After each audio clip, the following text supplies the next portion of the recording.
কথায় আছে সৎসঙ্গে স্বর্গবাস আর অসৎসঙ্গে নরকবাস। কথাটা কিন্তু একদমই ঠিকই। তুমি একটা কথা চিন্তা করো, তুমি একটা খারাপ মানুষের সঙ্গে তুমি চলছো দিনের পর দিন, দেখবে তার সঙ্গে তুমি চলতে চলতে তার কিন্তু খারাপটা তোমার মধ্যে চলে আসবে।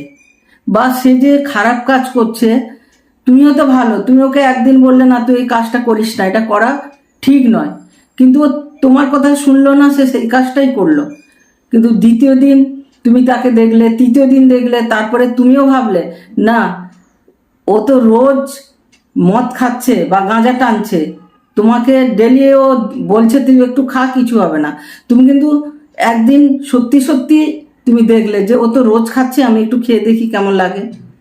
বা ও 10 বার তোমাকে উল্টাপাল্টা গালাগালি দিচ্ছে বা অন্য লোকেদেরও সে গালাগালি দিচ্ছে, তুমি কিন্তু তার সঙ্গে থাকতে থাকতে তোমারও একটা অভ্যেসে পরিণত হয়ে যাবে।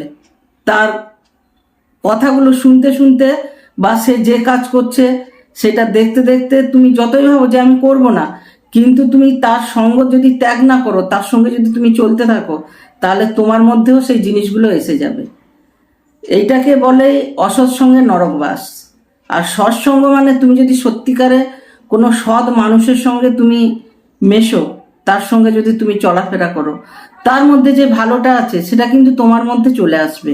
আর দেখবে সে যখন ভালো কাজগুলো করবে না, তুমি যদি খারাপ, তোমারও মনে হবে যে না সে তো এই এত ভালো কাজ করছে, হ্যাঁ আমিও করে দেখি, তখন তুমিও সেটা করার চেষ্টা করবে। তাই তুমি এটা সিদ্ধান্ত নাও যে তুমি কার সঙ্গে মিশবে, সৎ মানুষের সঙ্গে মিশবে না অসৎ মানুষের সঙ্গে মিশবে। তবে যে অসৎ মানুষ তারা কিন্তু সবসময় মিথ্যে কথা বলে, আর জানো তো মিথ্যের কোনো ভবিষ্যৎ নেই। আর মিথ্যে কথা বলা শুধু পাপ নয়, মহাপাপ বলা হয়েছে। তাই তুমি সৎ পথে চলো, তুমি একটা ভালো মানুষ হও।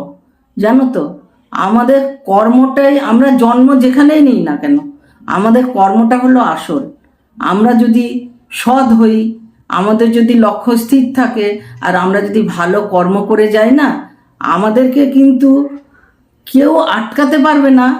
যে একটা ভালো মানুষ, একটা মানুষের মান আর হুঁশ এই দুটো জিনিস নিয়েই তবে একটা মানুষ কিন্তু হয়।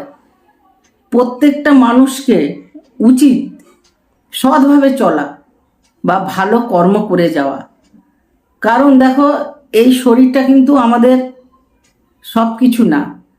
একটা থলির মধ্যে কিছু হাড় মাংস থুতু পেচ্ছাপ পায়খানা আছে এই থলিটার মধ্যে। আমরা দেখো না বাজার থেকে ভালো ভালো জিনিস কিনে নিয়ে আসি, কিনে নিয়ে এসে তাকে আমরা ভালোভাবে ধুয়ে কেটে আমরা ভালো করে রান্না করি। সেটা কিন্তু আমাদের মুখ দিয়ে যখন একটা মুখ দিয়ে যাচ্ছে আর একটা মুখ দিয়ে বেরিয়ে যাচ্ছে, সেটা কিন্তু সুগন্ধ বা সুন্দর জিনিসটাকে আমরা মুখে খাচ্ছি, কিন্তু সেইটা যখন আমাদের মুখ দিয়ে অন্য একটা মুখ দিয়ে বেরিয়ে যাচ্ছে পায়খানা হয়ে, সেটা কিন্তু একটা দুর্গন্ধ হয়ে যাচ্ছে, সেটাকে আমাদের মাটির চাপা দিতে হচ্ছে। তাহলে তুমি চিন্তা করো এই শরীরটা আমাদের কতটা নরক। মানে ভালো ভালো জিনিসগুলো আমাদের শরীরের ভেতরে গিয়েই সে একটা দুর্গন্ধতে তৈরি হয়ে গেল। তাই দেখো এই শরীরটা ও আমাদের কিছু না, কারণ আত্মার কখনো মৃত্যু নেই।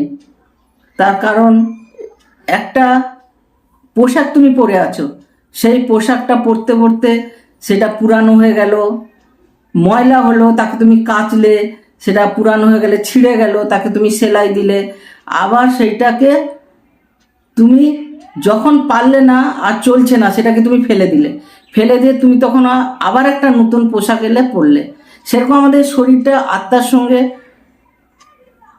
একটা, ধরো একটা খাঁচা, আমাদের এই শরীরটা তার মধ্যে আত্মা আছে, সেই খাঁচাটা যখন চলে যায় এখান থেকে আত্মাটা বেরিয়ে যায়। আত্মা বেরিয়ে যায় কি করে? তার কর্মফল নিয়েই সে বেরিয়ে যায়। তাই আমাদের কর্মটাই সঠিক করে যেতে হবে। যেমন আমাদের এই আত্মা, সে জলেও ডুবালে সে মরে না, তাকে আগুনে পোড়ালেও পড়ে না, তাকে কোনো অস্ত্র দিয়ে যদি তুমি কেটেও দাও সে কিন্তু মরে না। আত্মার কখনো মৃত্যু নেই।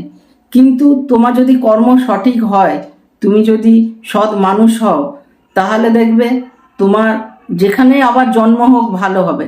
দেখো, একটা রাজা সে তার একটা কর্মচারীকে সে কাজে পাঠিয়েছে। রাজা তার কাজের শেষে রাজা খোঁজ নিল সে কাজটা কেমন করেছে। সে যদি কোনো ভালো কাজ করে তাহলে নিশ্চয়ই তাকে আরও ভালো কাজ দিয়ে আরও তাকে ভালো জায়গায় পৌঁছে দেবে। আর সে যদি কোনো খারাপ কাজ করে তাহলে ওকে কি বলবে, দূর তোর দ্বারা হবে না, হ্যাঁ তুই ছাড়, এই কাজ তোকে করতে হবে না। বা তাকে এমন একটা খারাপ কাজ দেবে, হ্যাঁ সেই কাজ হয়তো তার পক্ষে খুব কষ্টকর হয়ে যাবে। তাই সেইভাবে আমরা যেমন কর্ম করব, ঈশ্বর আমাদেরকে সেই রকম জায়গায় পৌঁছে দেবে। আমাদের আবার পরের জন্ম নিলে, আমাদের কিছু মনে থাকে না কেন? আমাদের যে এই যে মৃত্যুর পরে এই মাথা তো আমাদের থাকে না, হ্যাঁ তখন কিন্তু আমাদের স্মৃতিশক্তিটা নষ্ট হয়ে যায়, আমাদের কিছু আগের জন্মের কথা মনে থাকে না। তুমি একটা চিন্তা করে দেখো না, কোনো মানুষের যদি অ্যাক্সিডেন্ট হয় তার স্মৃতিশক্তিটা চলে যায়, তার কিন্তু এই একই জন্মেই তার কোনো কিছু মনে থাকে না। আর আমাদের মৃত্যুর পরে যখন আমাদের এই শরীর থাকে না, তখন আমাদের কিছুই মনে থাকে না। তবে হ্যাঁ, আগের জন্মে যে সংস্কারটা আমাদের মধ্যে থাকে, একটা বাচ্চা জন্মালে তুমি বুঝতে পারবে, তুমি হয়তো তাকে অন্যদিকে নিয়ে যাচ্ছ, সেই বাচ্চা কিন্তু তার আগের জন্মে যে সংস্কারটা তার মধ্যে আছে সে কিন্তু সেই দিকে এগিয়ে যাচ্ছে। তাই জীবনে ভালো কিছু করে যাও, কারণ আমরা প্রতিনিয়ত জন্ম থেকে মৃত্যু অবধি ছুটে চলেছি। আমরা বুঝতে পারি না, প্রত্যেকটা সেকেন্ডে আমাদের কিন্তু জীবন থেকে আয়ু বেরিয়ে যাচ্ছে। ধরো এক হাঁড়ি চাল প্রতিদিন এক মুঠো করে আমরা সেখান থেকে বের করছি, একদিন দেখবে হাঁড়িটা ফাঁকা হয়ে গেছে। সেইভাবে আমাদের একটা নির্দিষ্ট আয়ু আছে, সেটা কিন্তু প্রতিদিনই আমাদের জীবন থেকে বেরিয়ে যাচ্ছে। যার যতদিন আয়ু আছে, কেউ বা অ্যাক্সিডেন্টে কোনো মারা যাচ্ছে, কেউ বা তার সময় হলে তার মৃত্যু হচ্ছে, কিন্তু মৃত্যুটা কার? এই শরীরেই মৃত্যু হচ্ছে। তাই তোমরা নিজেদের কিভাবে রাখবে বা কিভাবে চলবে সেটা একটু ভাবো। সব সময় সৎ মানুষের সঙ্গে থাকো, ভালো কিছু খাও, ভালো কথা বলো, কারণ তোমার মুখ থেকে একটা কথা বেরিয়ে গেলে না, যেমন আমি এখানে বসে আছি, আমি যদি একটা ঢিল ছুঁড়ি, সেই ঢিলটা কিন্তু আমার দিকেই ঘুরে আসবে। সেভাবে আমাদের মুখ থেকে যে কথা বেরিয়ে যাক না কেন, এই ব্রহ্মাণ্ডে ঘুরে ঘুরে আবার কিন্তু সেই কথাটা দ্বিগুণ শক্তিতে সেটা তোমার দিকেই ছুটে আসবে। সেই জন্য যা কথা তুমি বলবে একটু চিন্তা করেই বলো, আর সৎ মানুষের সঙ্গে থাকো, নিজেকে সবসময় ভালো রাখার চেষ্টা করো, কারণ আমাদের জীবনটা ক্ষণস্থায়ী, চিরস্থায়ী নয়। এখানে সত্যি কি? এখানে মাটি সত্যি, আর কোনো কিছু সত্যি না।